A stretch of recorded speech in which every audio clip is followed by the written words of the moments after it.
Hello, all of my beautiful seekers of truth and wisdom. My name is Jacob Cooper, best-selling author of Life After Breath and the Wisdom of Jacob's Ladder, and the host of this podcast, The Wisdom of Jacob's Ladder. For those of you who are new to my channel, we love having you here. Please make sure to hit that subscribe button and bell notification icon to get up-to-date information on interviews coming your way now twice a week. Today's guest in the Wisdom of Jacob's Ladder is Sherianna Boyle. Sherianna Boyle is a healer. She's an author. She's a podcast host, and she's going to come in and talk about all things emotions and different ways to manage our emotions and looking at emotions from a deeper esoteric level. So Sherianna is going to be a great guest. I know you're going to love our conversation.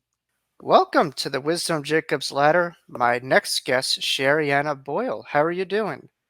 I'm doing great. How are you doing? Doing great. Yeah, it was great to, I love, when I interview a guest and I was also on their podcast too. I know you have a lovely podcast, Just as Spirit, that I was, an honored guest on. So it's great to have you here, on the Wisdom Jacob's Ladder. You're obviously a friend and a big follower of your work. But for my viewers who may not have heard of your work or what you're about, can you maybe just, I don't know, I know it's pretty extensive, but kind of summarize a little bit about yourself and the work that you do, today, because you do so much as an author, healer, speaker, thought leader. There's a lot of rungs to your ladder, no pun intended. But just maybe kind of introduce a little bit about your background and your work. Sure. Well, I am an author. I've written 10 books. My latest book is Energy in Action. And the most of the work I do is based on one of the books that I've written, which is called Emotional Detox. And I actually wrote a series of emotional detox books. And within Emotional Detox is a system I created called Cleanse. Mm, And it's a mindful system. And there's many, many different variations for using it. You can use it for energy healing. You can use it for emotional processing. It depends on the intention. You can use it for manifesting. mm, So that is probably what I'm most known for, and how I spend my time is working with the tools that I create with clients. I also am an adjunct psychology professor, and so basically clients, teaching at the college, and writing books. That's the main stuff that I do. Wow. No, it is very layered. So correct me if I'm wrong. You started your work maybe conventional in clinical psychology, and this kind of broadened your horizons to explore, energy, or did the energy work kind of influence your interest in psychology? Well, I started actually in school psychology. So I was in the school systems working with families and children, a lot of crisis management stuff, a lot of Mm, work with children with special needs or families, and mm, just providing those supports. So I started in that field. I absolutely loved my job. I just left it because I was becoming a mother, and I decided mm, that I needed to take some time away and kind of think about how much I could really invest in that job at that mm, point and be a mother. And that is when I took some time away, I really thought about, okay, well, what's it going to look like when I go back in, kind of thing. How am I going to do things differently? Because I was definitely, like a lot of people, working a lot and didn't have much time for myself. mm, And I just thought, things have got to change. I can't continue that. Should I go back? And that's when I just started writing. mm, And the inner writer in me came out. And as I was writing, I was pretty much creating what it would look like. So I wrote, my first book was actually for educators. And mm, it was all about the power, the true power is within us. It's not in, a lot of times in education, you get thrown a lot of curriculums, and you get thrown a lot of different things that I was mm, trained in so many different behavior modification programs and all different tools. And And sometimes it's just a bit much. You're like, okay, you're giving me another thing Mm, that you want me to do. And I'm not even barely using the tools I have. So it was like I had to change my mindset. You know what? The tool is not this, it's not the curriculum. The tool is you. You're the one mm. who powers it, your awareness, your consciousness. And so I just kind of started really kind of focusing on things in that way. And that led to writing books.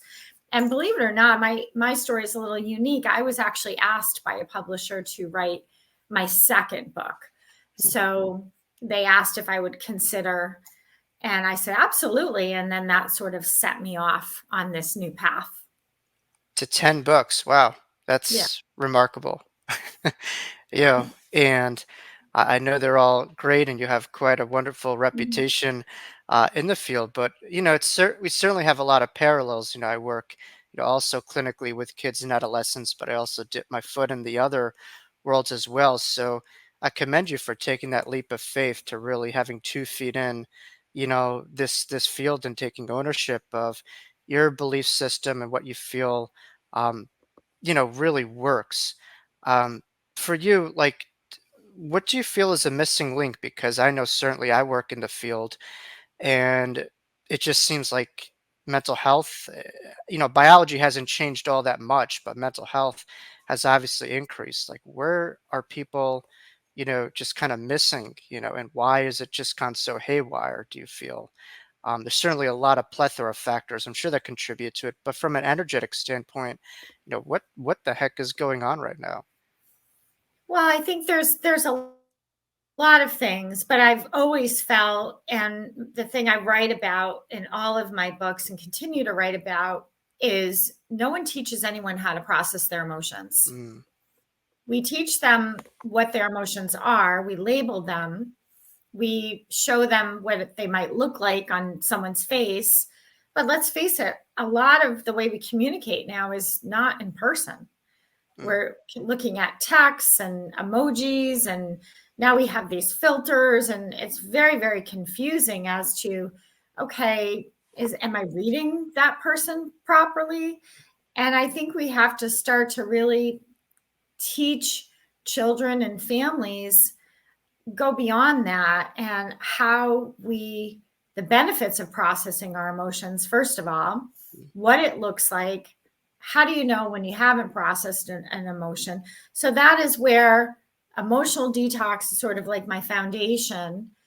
And it's really a mindset. And it's based on this, that all emotions are good so long as they're processed, mm, and meaning they're all valuable, right? So that they all have value, even the fear, the guilt, the shame.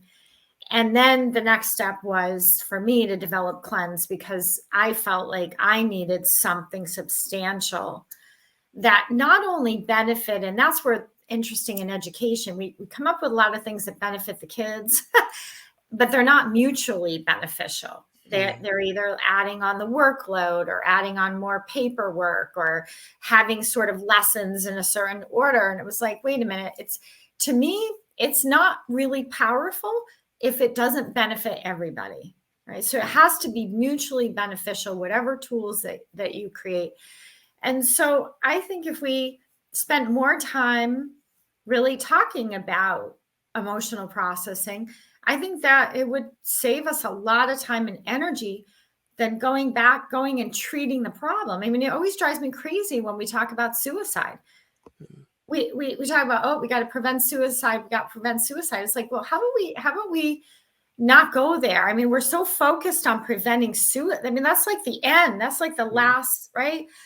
And and how about we start building those skills for emotional resilience and mm, emotional intelligence? And I know that I'm not the first person to say this, there's lots of research, but in my opinion, that is the building block, even for spirituality. And we know that spirituality, you know this, mm, is extremely beneficial to mental health. But I think sometimes if we leap there too quick, it scares people. mm, And so that's what I do in my books. I kind of build energy and action is all about the spiritual laws, but I wouldn't start with the spiritual laws with someone. They look at me like, what are you talking about? Right.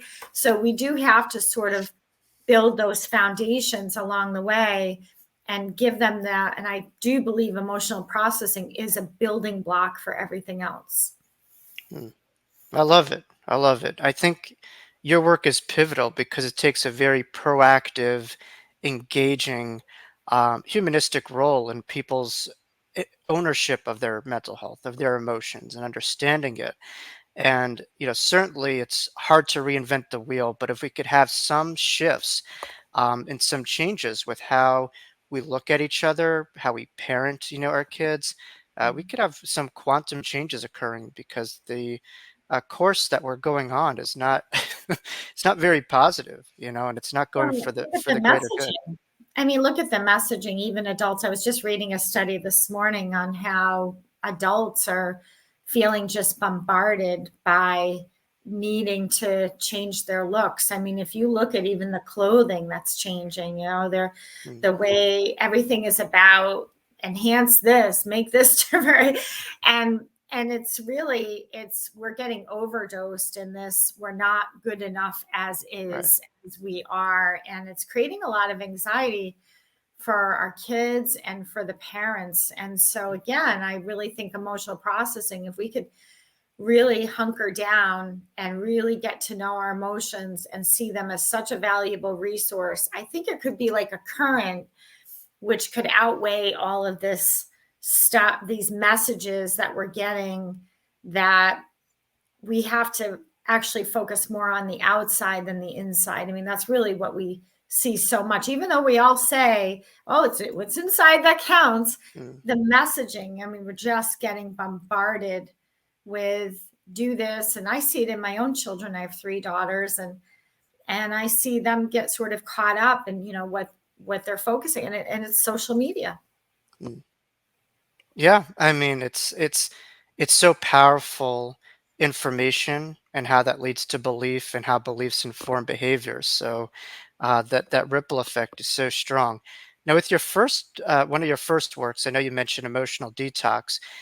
For viewers, when they hear that word detox, they may think of Hollywood celebrities and focusing on the outer detox, Mm. that's what our society emphasis on. But practically speaking, could you maybe elaborate maybe like a couple of steps or some of the philosophies behind this and how that's different from, some of this deprivation that people do physically when they detox or, the association with the Hollywood world and, physical detoxing, how that's different from your emphasis on emotional detox versus, physical detox in a way. Yeah. So we can understand it by looking at the physical detoxes. And that, yeah, we all associate it with, well, why would I go on a physical detox? Well, because I would want to, maybe I'm thinking I want to get rid of all the impurities, Mm, pesticides, chemicals that are in our food and our water, in the air that we breathe. Certainly that can have an impact on our health. That's not my area of expertise, but I think of it in the same way. mm, But we're not getting rid of pesticides. What we're getting rid of are reactions. mm, So let me be clear, we're not actually getting rid of your emotions. And I think that's where it turns into a little bit of a slippery slope. I think we get into this mindset that if we feel fear or anger or guilt or embarrassment or whatever it is, that's not good, and therefore we must get rid of it. You can't get rid of your emotions. Come on. I mean, that, for one, that is a building block. We don't get rid of emotions. mm, We can't just purge them out of us. What we remove through awareness and consciousness and practices are the way that we react to our emotions, which is the judgment, the shame, the assumptions, the expectations, the people pleasing, all sorts of ways. And sometimes, very often, what I see is what we're calling an emotion, like guilt. I actually slide it over into the reactive category, and I say, well, how about we try it here? What if we called that a reaction? And just by changing what we're calling it, then we decide, okay, I'm going to release guilt because guilt is a cover up for emotions. So let me explain that. So we have emotions, which when they're in flow, they move. So energetically, vibrationally, they have movement. When I don't know about you, Jacob, but when I feel something like guilt, I feel, Mm. right? I feel bad. You can almost see your whole body change. It's heavy.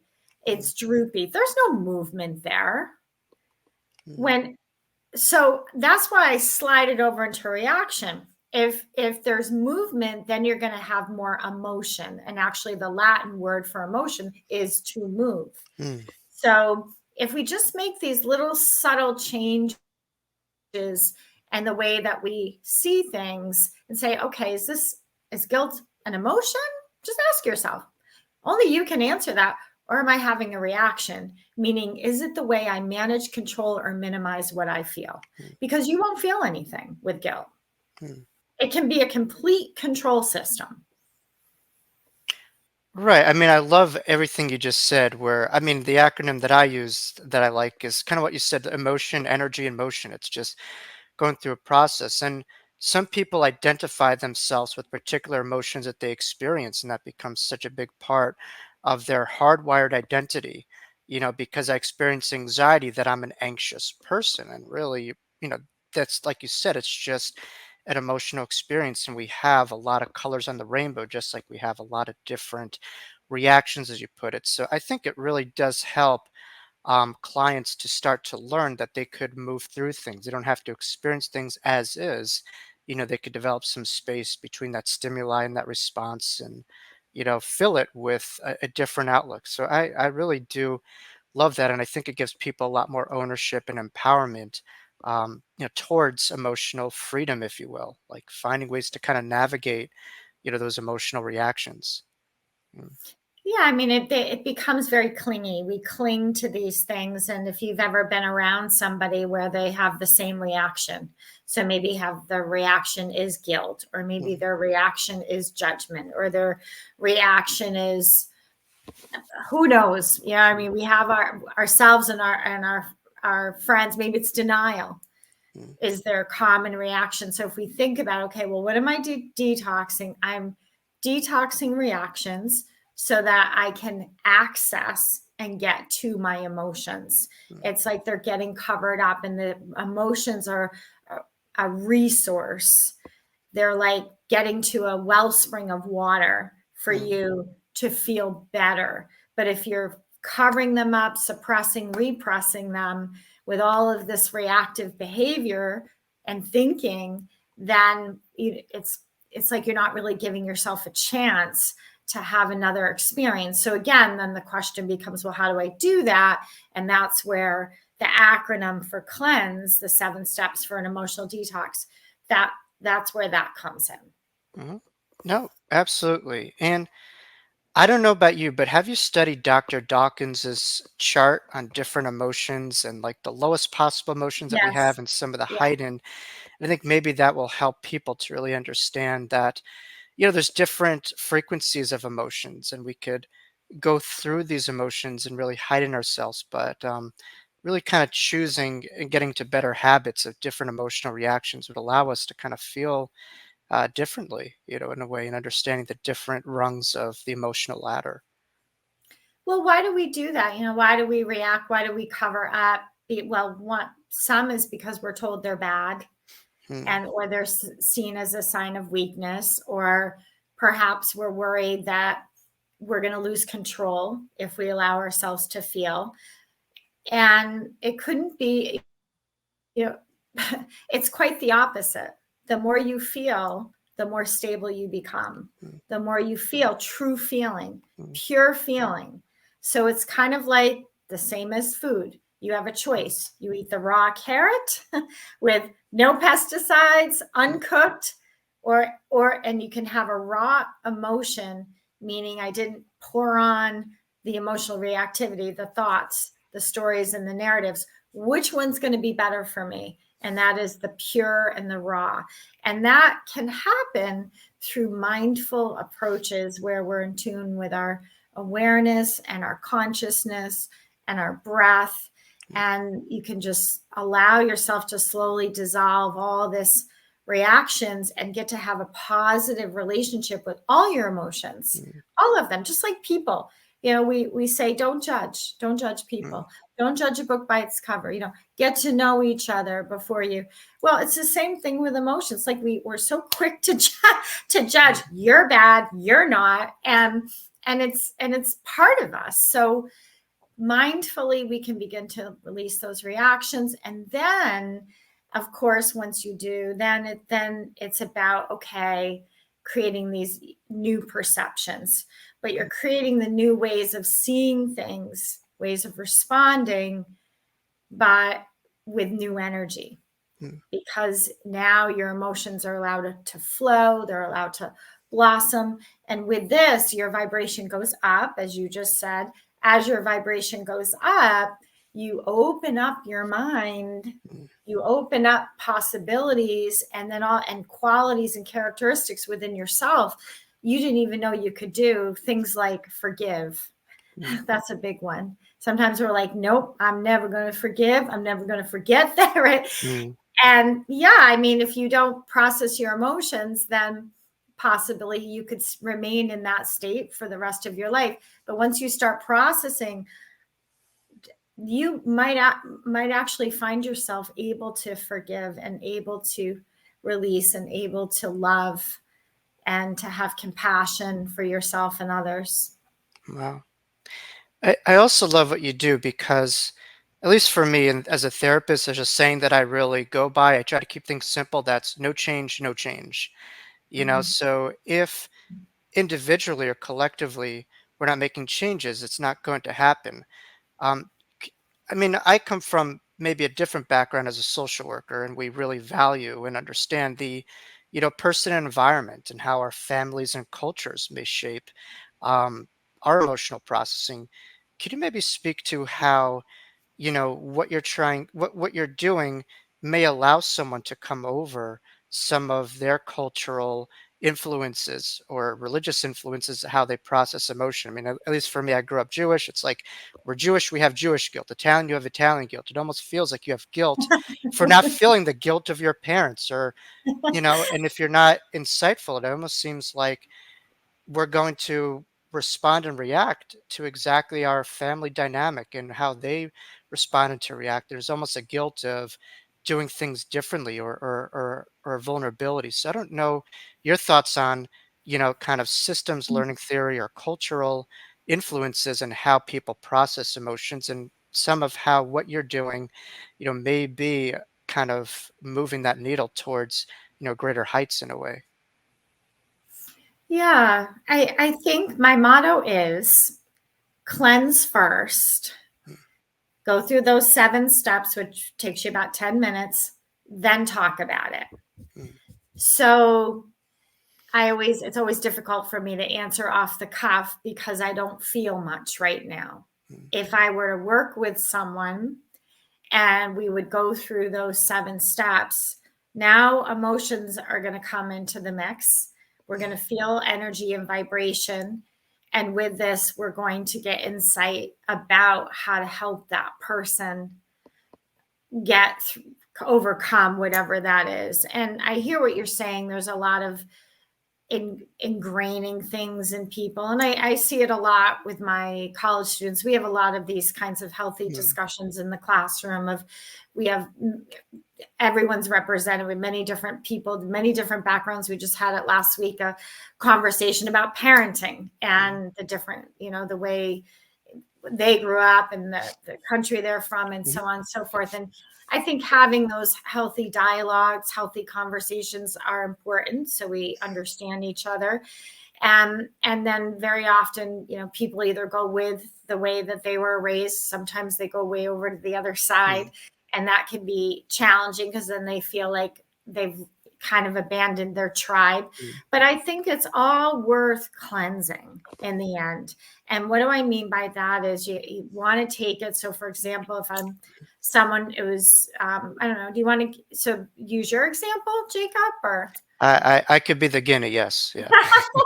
The guinea pig, yeah, yeah. So Yeah. So if you, the cleanse always starts with clear reactivity. That's where we get into our bodies. You want the body to feel safe. If the body doesn't feel safe, it's not going to move any emotions. So that's the number one. We actually don't talk about it first thing unless somebody's in a crisis. I don't recommend that. I don't begin things that way. Take some time to process the emotions, because even as I call myself a coach. You're the real therapist in the room. I'm not the real therapist. I mean, I have it in my background, but you're doing that more of that licensure, and so take some time, because we too come in with our emotions. We go from one client to the next client, or one phone call to the next phone call, or one task to the next task. And I think it's important to kind of, everybody has to, before you start the next thing, take a second to just, okay, so you could do something like, and this is I'll talk about in energy and action, just kind of stretch your neck a little bit, Jacob, just kind of move it side to side. Right. So everybody listening, we're all kind of moving our head side to side. And I just want you to stretch your body, let your body know. If you're stretching and moving like this, you can pretty much guess your body, your brain and your gut are communicating, and they're telling each other, okay, she's stretching. Okay, things are she's not in an emergency right now. I can relax a little bit. And then, Jacob, I just want you to say, I'll just play with you a little bit. Just say how I feel in my body right now is. Say that statement. With answer, how I feel in my body right now is. Don't answer it, Oh, Jacob. okay. Just say the statement. How I feel in my body right now is. Yes, how I feel right now my body is. Okay, breathe in. I'm going to go with the cleanses and energy in action. So every book I have, I've write out the cleanses. So this one has 52, and so I'm going to focus on this one. So breathe in again. So how I feel in my body right now is. Okay. Breathe in. And so we're specifically focusing on your question of the guilt of if you grow up a certain way, if you're not, sort of. So, and when I think about the way I grew up, just say that. When I think about my traditions or culture. Okay. When I think about my traditions and culture. Yeah, it makes me feel. And no judgment or answering, just breathe. That's it. Just breathe in. And breathe out. Breathe in. I think the thing that I'm getting that I think is important in regards to this topic, and we're going to continue on with the cleanse in a moment, but before we get there, every culture, there are trials and challenges that they had to go through, that they had to overcome, some of them more severe than others. And so there's a lot of pain, I mean, when traditions are brought into play, or ways of thinking, a lot of times it was just like people coming together and getting through, right? And then passing on, or bringing the culture. But what I'm getting right here is what we want to do is just kind of breathe in and breathe out, and know that, and I'm speaking to the spiritual laws of the universe. When there's pain, and you allow yourself to really process that, right? And we all come from different cultures with different, or genetics, or histories, trauma, where there's pain. And when you allow yourself to really process those reactions around that, right? And a lot of it is thinking, and again, the guilt, right? It's kind of a management of those pain systems. What the spiritual law of compensation teaches us is that we will be compensated for processing that energy. So in order to, it's kind of like the law of giving and receiving. So it's time to, what I'm getting for you in particular, is that it would really benefit you to just allow yourself to feel, and it doesn't mean you have to re-traumatize Mm, or revisit or rehash, but just acknowledging there's a history of pain there.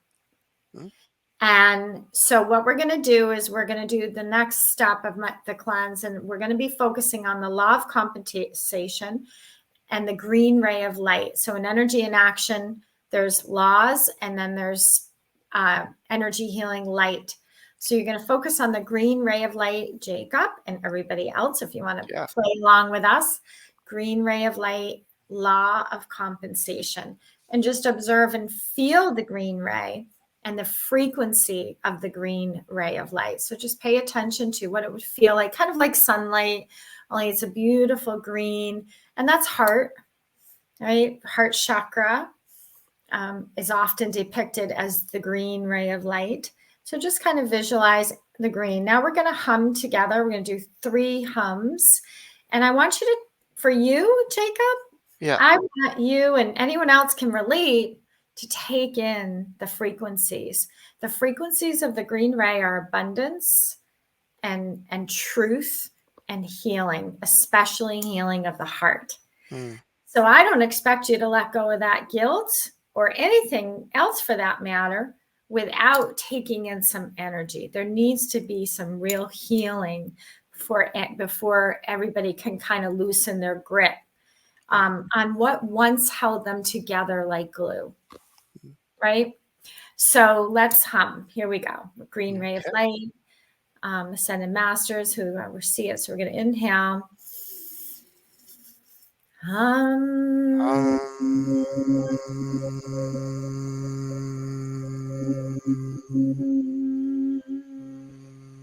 Honoring the pain. Okay, breathe in. um,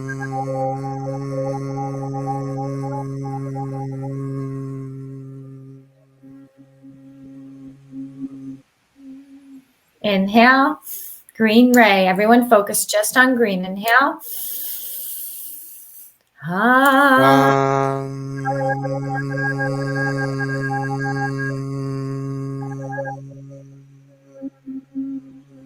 Okay, everyone pause. Breathe in and out. Feel the vibrational frequencies.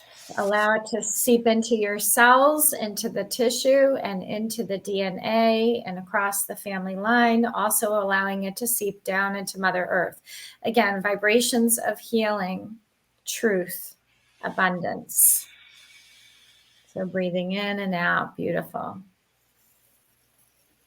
And with that, I want you to release expectations, because some of the expectations, that's what's asking to be released now. That's what's feeding the guilt. There's expectations there. We know we can recognize expectations by the shoulds.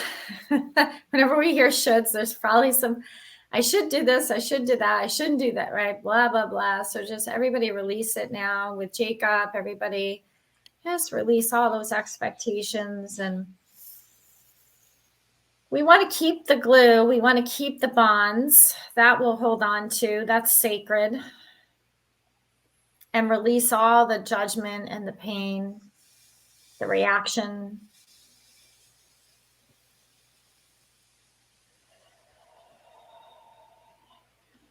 And then you're just going to repeat after me, Jacob, and everyone else. I allow deep healing. Say that. I allow deep healing. Yeah. I allow abundance. I allow abundance. I allow compensation. So this is very important. Compensation, law of compensation, meaning you will, if you feel it like we are, you will be compensated. You will be blessed for this. Okay. So I allow compensation. I allow compensation. Yeah. Which comes in many ways, not just money, love, compassion, right? And I allow truth. I allow truth. Yeah. I allow bonding. I allow bonding. Yeah, we want to keep those bonds. I allow tradition. I allow tradition. Yeah.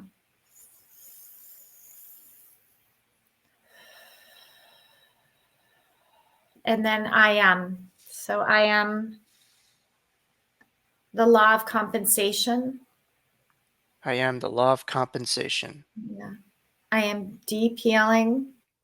I am deep healing. I am resolution. I am resolution. Yeah. I am calm and safety. I am calm and safety. Yeah. I am energy. I am energy. I am alignment. I am alignment. And I am free. I am free. All right. So breathe in. Good. Take in that beautiful green ray of light, soak it up, and also distribute it on your exhale to Mother Earth so that anyone on this planet who is feeling similar and struggling with similar situations, that they may also benefit from this cleanse that we move through today. So now, how do you feel after that? Much, much better. I thank you. I was not expecting that today. And as you say, let go of expectations. So that's a big one. I feel much better. And so part of this, I think, for my viewers and myself is understanding, that yes, we have the tools to really pivot and to heal and to go to the point, and there's reciprocity. If we are able to feel things, we could heal things, but also that it has a ripple effect on the planet. And I'm hoping we could have as many people hearing this conversation as possible, because geez, imagine if billions of people right now were tuning into Sherianna Boyle on the Wisdom of Jacob's Ladder. What a different day we would have. What a different morning You're or sweet. afternoon or Well, evening, you let, know? let let's grab the message that was weaved in there that came through that. And that message, for me, from my understanding, this is why I don't like to answer things before I cleanse, is your question was, how to the guilt in this, Mm, and the what spirit and what we received from mm, that was hang on to those bonds, mm, but do it through feeling, not fear. mm. Feeling, Right? not fear. Those bonds and those rich traditions, but from a place of feeling like what we just went through. Hmm. Right? So allowing all that pain to be felt, because it gets stored up and collected, and then it comes out in terrible ways. So you Mm. did a great job. I felt the energy. Whew, you're very strong. And yeah, so I'm feeling the vibration, and that's what I mean by mutually beneficial. So I'm Mm. thanking you for choosing to feel, because I feel better. Right? That's how it's supposed to be. Ram Dass, who was a therapist, would always say that when he would counsel a client, it was like a seesaw. That client would help him go up, and that client would go down. It's reciprocal, and sometimes Mhm. we identify ourselves as the therapist or the healers, but really we're both the therapist and the client when we're in that position. It's there's reciprocal dynamic, and much different than how we see it, where it's like, all right, for us in the material world, it's like I get ahead by putting people down, but really, like you said, by feeling others and yourself and connecting to that feeling, there's Mhm. healing, there's growth. So I love how that's a diametrically different opposition than the culture of myth that we were brought up in.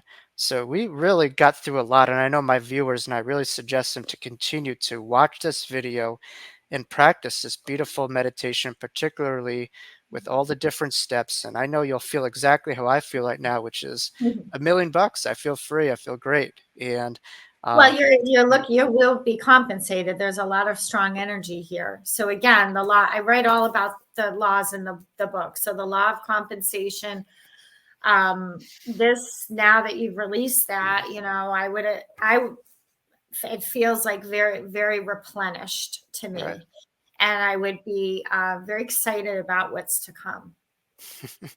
And Well, I'm excited for you for yeah. what's to come, because I Yeah. can feel when something's shifting. So So so there's 52 of them in here. And I suggest all my viewers to check your book out, all of your works. Have you ever heard of a concept called riding the wave? Because it seems like a lot of what you're bringing, it revolves, is a little bit about that concept. Have you heard of that before? Like that's, at least for me, like therapeutically, like in DBT, for instance, dialectical Mhm. behavioral therapy, we believe in riding the wave, which isn't like resisting that emotion, resisting Mhm. that circumstance in life, but just kind of like going with it and noticing, oh, that's interesting what's happening instead of having a judgment on it. And so Mhm. it Mhm. seems like a lot of what you're doing is congruent with some of the highest teachings that, we utilize, in therapeutic practice on steroids with this whole other energetic twist to it, So I love it. Oh, Yeah. great. That's makes me very happy. Thank you. Yeah, I always say the cleanse is not, it's not instead of therapy. Mm. It's a supplement. Supplementary. Yeah. It's Yeah. like taking a vitamin, right? You're still Yeah. going to Yeah. eat healthy and exercise and all the other stuff, but it's just a nice little supplement so you can add it into therapy, you can add it into your daily life, you can work with it in all sorts of ways, but it's definitely not an instead of. There is something important about the talking piece, Mhm. but I always say feel first, Mhm. then if necessary talk about it. Now you and you're like, I'm good, like you probably Mhm. don't even feel like you need to ask that question anymore. Feeling pretty good. Yeah. And Yeah. that's so true because for a client to be able to feel comfortable, obviously that rapport is there, but they have to start to feel comfortable in themselves and their bodies. And, it's very hard to just talk about emotions if we don't feel them. So I totally concur. Now, is there any other areas? I know we hit on a lot of points, but any other talking points that you would like my viewers to know? Certainly, there's a lot transpiring, in this world, and people are going through their own different reactions and their own shifts towards what's happening. But any kind of like any last words of wisdom or things that you would like to add, or you feel, hey, we're in a good place right now, and Mm. stuff like that. Well, I think after writing Energy in Action, what occurred to me and what I had to sort of dismantle in my own, the way that I had learned it Mm, anyway, was this idea of manifesting and the spiritual laws of the universe. And they're really, I think, they're a tremendous guidepost for teaching us about emotions and emotional processing. But the thing that I walked away from that writing all about them was that manifesting was never meant for the me, it was meant for the we. mm, And I think for so long we were taught, sort of create my vision board, create this, and mm, that's all well and good, but it doesn't really match, in my opinion, what the laws say, at least not what the way I interpret them.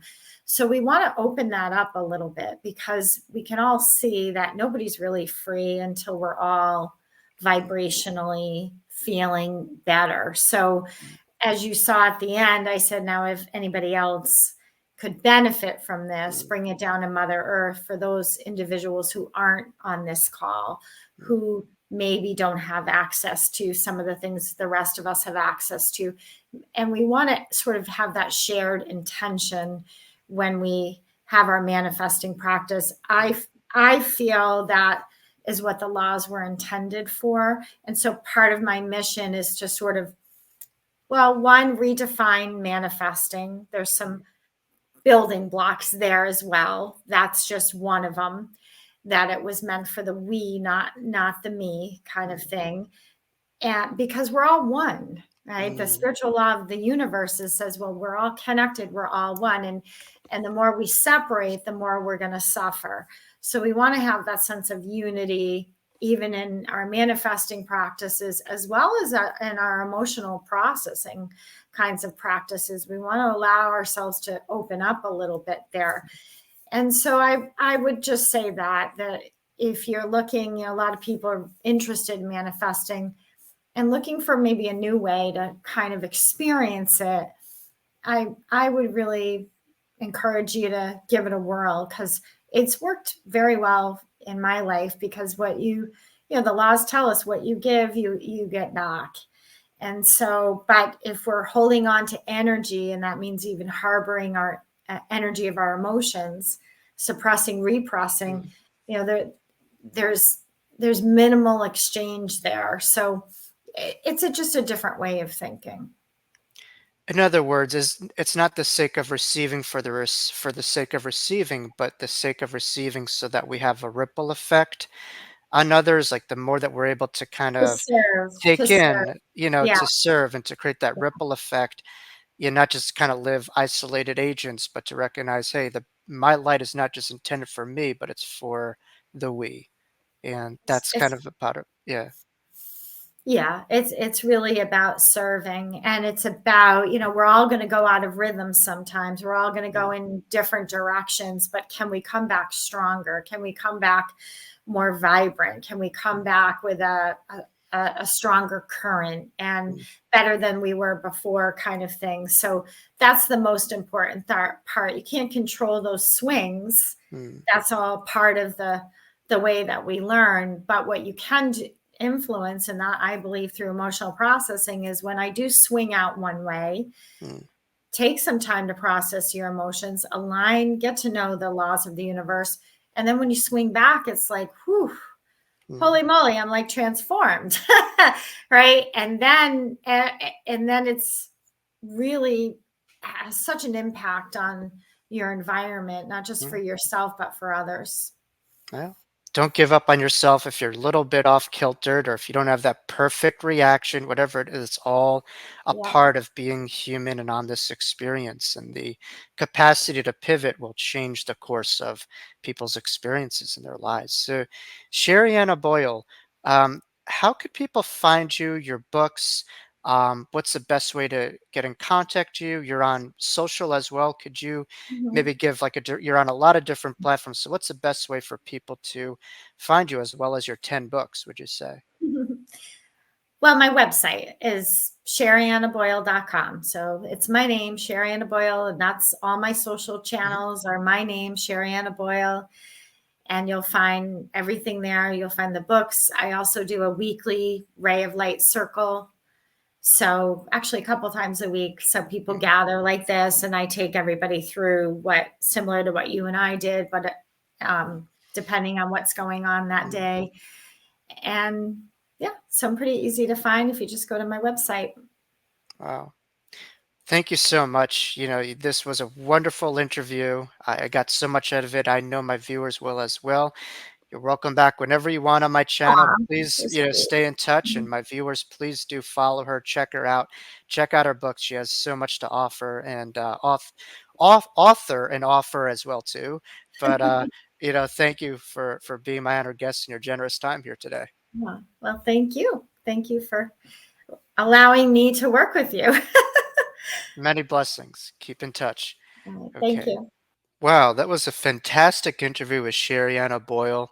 I wasn't expecting a beautiful meditation and healing that she gave to me, and I know that you will benefit from that too. Sherianna really elaborated on emotions, different ways to manage them from the ground up. And so I know she'll allow us to really ascend that emotional ladder, no pun intended, to really manage our own emotions and understanding our own energy. So I know you'll get a lot from our conversation. And please make sure to rewind and rewatch this particular interview because it was multifaceted. It had a tool-based component and the beautiful healing and meditation that she gave to me and to you as well as an elaborative explanation of emotions from a deeper level. So, thank you all for tuning in. We'll see you next week on the Wisdom Jacob's Ladder, and I have a great guest coming your way, two great guests coming your way next week. And if we don't see you before then, I wish you a wonderful, Thanksgiving and holiday season coming up for those of you in the U.S. Thank you very much. Please make sure to stay tuned, stay posted, and keep on ascending the ladder of evolution, growth, and expansion. Thank you for tuning in. It's a pleasure to have you here on my channel. Much love.